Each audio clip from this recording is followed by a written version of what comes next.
Seul en mer.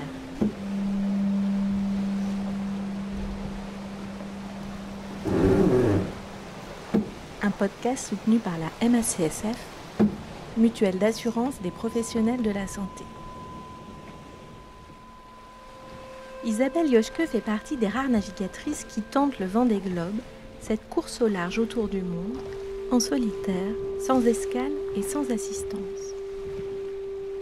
Elle skippe l'IMOCA MACSF, un bateau de 18 mètres extrêmement technique. Je suis Aline Pénito, bien petite navigatrice en comparaison.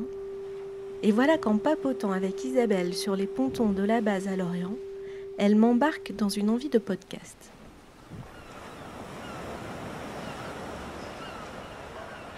Un final terre à terre.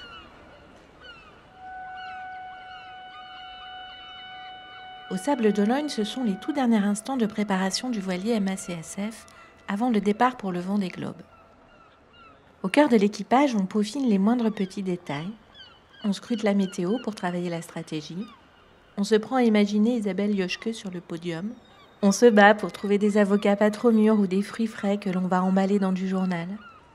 Le bateau est prêt, mais c'est le moment des « et si », « et si vraiment ». Là, c'est la fiche grosse embrouille. Ferme les trappes et des cloisons. Définir si le bateau risque de couler. Elle, c'est Cécile Poujol. Elle est venue prêter main forte à l'équipe MACSF dans les derniers moments. Et là, nous sommes dans un hangar, dans la zone d'équipage, au cœur du port Olona. En fait, c'est surtout si elle veut qu'on vienne la chercher, en fait. Oui, si tu veux qu'on vienne te chercher, c'est parce qu'il risque de couler. Et elle, c'est Marine Viau, coordinatrice générale du projet. Cécile et Marine revoient des fiches synthétiques, et si, vraiment. Isabelle panique et qu'elle a besoin de revoir des procédures qu'elle connaît pourtant par cœur. Non, mais après, si elle a besoin d'une assistance, mais qu'elle a le temps d'y réfléchir, elle n'a pas besoin de la fiche. Oui, c'est ça. Et en fait, en gros, sinon, tu t'assois et tu réfléchis. Oui, alors à ce moment-là, tu dis prépare. Grab bag, TPS, gilet, épire, banane sécu. Oui. Iridium, VHF, table à carte, pharmacie, casque. Ok, là je suis ok. Message de détresse. Prépare les radeaux. Si le bateau coule, tu percutes et tu montes au radeau. On t'aime. Et... À demain les filles. Salut Alain. Ce Alain que nous retrouverons plus tard, c'est Alain Gauthier, team manager du projet MACSF. Skipper de très grande expérience et vainqueur du 2e Vendée Globe. Il est aussi le skipper remplaçant. Et si vraiment Isabelle ne pouvait pas prendre la mer? Et après, on fait une fiche pour le classeur où on explique la récup d'hélico et la récup de cargo. Cécile et Marine continueront leur fiche sécu un peu plus tard, parce que la Baume arrive. Et rappelez-vous, cette histoire de baume cassée pendant la Vendée Arctique les Sables, qui n'a pas empêché Isabelle de terminer la course et de se qualifier.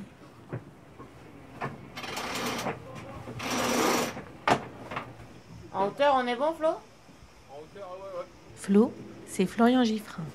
Boat captain, il est responsable du bon état général du bateau et qu'il soit prêt dès que le skipper en a besoin. Ça tombe bien. Tu remplaces, comme ça tu les aides à fixer debout?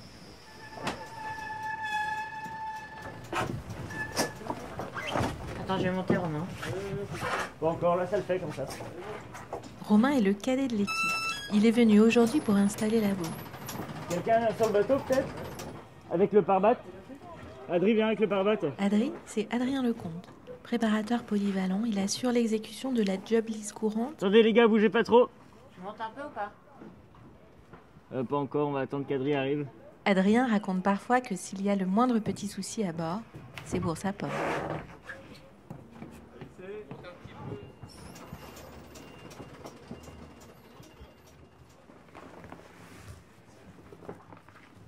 Un homme se glisse tout à l'avant dans la coque du bateau. C'est Juju, Julien Penven, responsable composite et structure du bateau. Donc là, c'est la séance spéléo. Là. Je vais pas te suivre. Qu'est-ce que tu regardes? Écoute, je fais l'inspection de la colonne vertébrale du bateau en fait. Là, c'est les cervicales. On est quasiment à l'étrave, en fond de coque. C'est une eau qui tape beaucoup, qui est pas mal structurés. C'est des compartiments qui sont fermés en navigation. C'est tout noir. Ouais, c'est tout noir, mais il ne faut pas oublier de s'y rendre régulièrement pour aller voir. C'est pas parce que c'est loin des yeux qu'il ne peut pas se passer des trucs. Donc voilà, là c'est pareil, on profite d'y aller et faire le tour complet.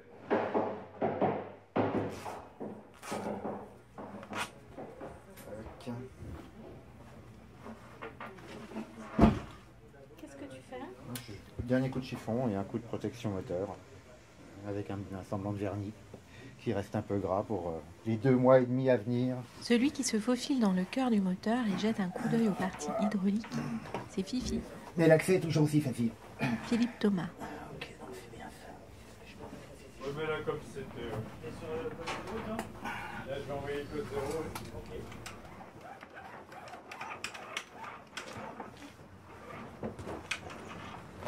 Pourquoi le code 0, Alain? Là, j'envoie toutes les voiles de portant pour des contrôles de marque diverses et variées. Et puis Isa arrive. Elle va passer un long moment avec Alain et Florian. Elle va inspecter le pont, la coque. Ça maintenant ça se dévisse, mais t'avais vu. Une somme de tout petits détails qui semblent sans fin. Les marques, un coup sur 2, elles bougent un petit peu d'1 centimètre, tu vois, suivant le poids qu'il y a dans la voile, je sais pas, pourtant... C'est 1 centimètre, c'est pas grave. Mais bon, voilà, c'est Ouais. à 1 centimètre près, donc là je vais les refaire, j'attends du scotch. Mais normalement, donc celle-là elle est plus bonne, je vais l'effacer, puisqu'on a déplacé la marque pour Oui. qu'elle soit ici. Oui. Et Dans le hangar, Cécile et Marie reprennent leurs fiches sécu. Et si vraiment. Récup hélico. En fait, le seul risque, c'est l'hélico qui vient. Il lance le treuillage et en fait, ça le fait pas. Ouais. Faut qu'elle se tienne prête à... Là, vas-y, remonte. TPS, casse, grab bag, VHF. En général, le temps qu'ils arrivent sur zone, ils ont le temps de Ouais. t'expliquer. Ouais. Et voilà, par contre, récup concurrent, ça tchatche. Ça se met Récup concurrent. d'accord. Quand tu l'attends, tu libères les wheels, je prépare des boots. Qu'est-ce qui peut servir à s'approcher, à faire un transfert? Et ben, peut-être la perche Iwer. Tu peux t'accrocher dessus pour... Ouais, et tu vois, tu peux sauter à l'eau avec la perche. Les perches Iwer ou la bouée en fait même. Ouais. La bouée. Enfin, elle flottera. Le truc, oui, avec c'est le juste GPS. qu'elle se fasse Oui, mais il y a repérer. un truc où elle peut aussi peut-être Et la balise s'accrocher. AIS. Et puis tu voilà, attends. après, ma foi, tu Ouais. vois. Après, t'avises en fonction de ce qu'ils ont décidé et de l'état de la mer. Est-ce qu'elle va dans un radeau? Est-ce que... Mais en même temps, pourquoi il faudrait qu'elle soit récupérée par un cargo ou par un hélico si elle a encore la capacité de faire tout ça? Non, c'est genre si elle perd sa quille, qu'elle est tranquille, ballastée à bloc, Ouais. mais que c'est pas quand même safe parce qu'il y a une dep qui arrive derrière ou un truc. Ouais, non, ça peut le faire. Je passerai un peu de temps quand on lui filera ou voilà. Peut-être ça vient. Ouais. Pour lui réexpliquer comment on a imaginé le truc. Ouais. Dernière étape avant de désinfecter et de fermer le bateau, les équipes ont quitté le bord. Isabelle est au calme avec Adrien.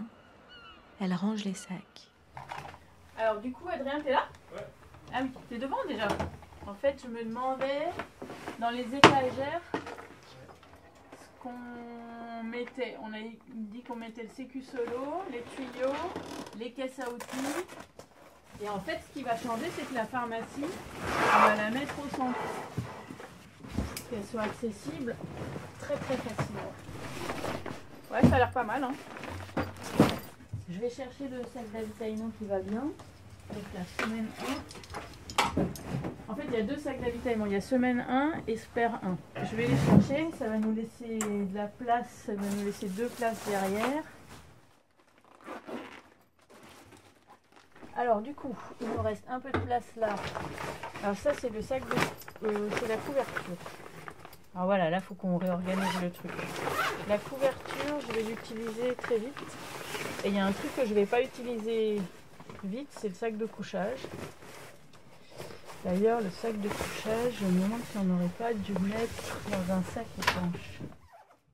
Tiens, le grand sud.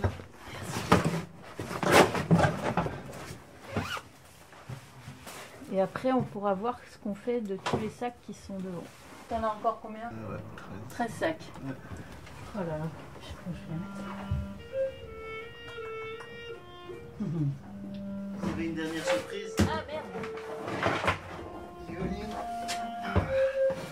Seul en mer, un podcast soutenu par la MACSF, Mutuelle d'assurance des professionnels de santé. Imaginé, réalisé et parfois enregistré par Aline Péniteau, avec Élodie Pasquier, clarinette, Céline Granger, mixage et prise de son. Seul en mer est terminé pour la saison 1, mais nous retrouverons Isabelle en mer en course très prochainement. Bon vent à vous!